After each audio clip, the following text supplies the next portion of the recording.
everything is inherently free. Everything's essence is freedom. That includes a thought and an emotion. So you see, when we want to try and control thoughts, when we want to try and control emotions, when we're trying to resist thoughts, when we're trying to resist emotions, when we're trying to suppress thoughts, when we're trying to suppress emotions, you see that this sort of goes against its very nature, which is freedom.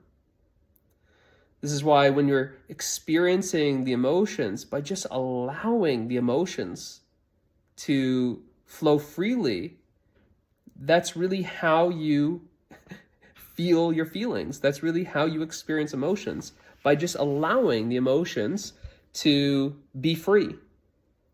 Any sort of agenda, any sort of motive, any sort of objective to do something, to manage, as people say. How do I manage this? How do I deal with my emotions? How do I always looking to do something to the emotions?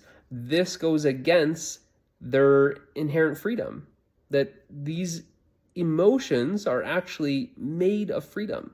It's freedom is their essence.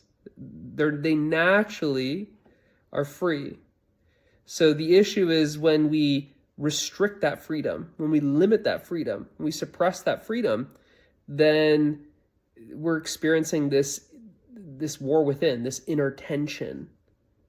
We're to actually relax that tension. You're relaxing the resistance.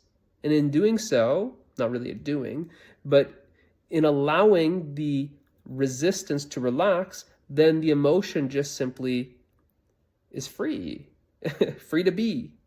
It flows freely. And you experience that emotion fully. And that's it. It's like, it's done. The emotion flows freely, and it just moves through you. And there's no, what can we call it? There's no trace. There's no residue. There's nothing that sticks to you, right? There's only that stickiness, that residue, that holding on when you haven't felt it fully, when you're somewhat trying to control it, trying to suppress it, try and limit it in some way, right? So by just realizing that the nature of emotions is freedom, then you see how futile it is to try and control your emotions, to try and manage your emotions. You don't. You just allow the emotions to arise as they will naturally, and you just allow them to flow as they will naturally. So sort of getting out of your own way. And when you get out of your own way, then these emotions just naturally flow. Everything wants to be free, because freedom is the nature of everything. And this freedom is what you truly are.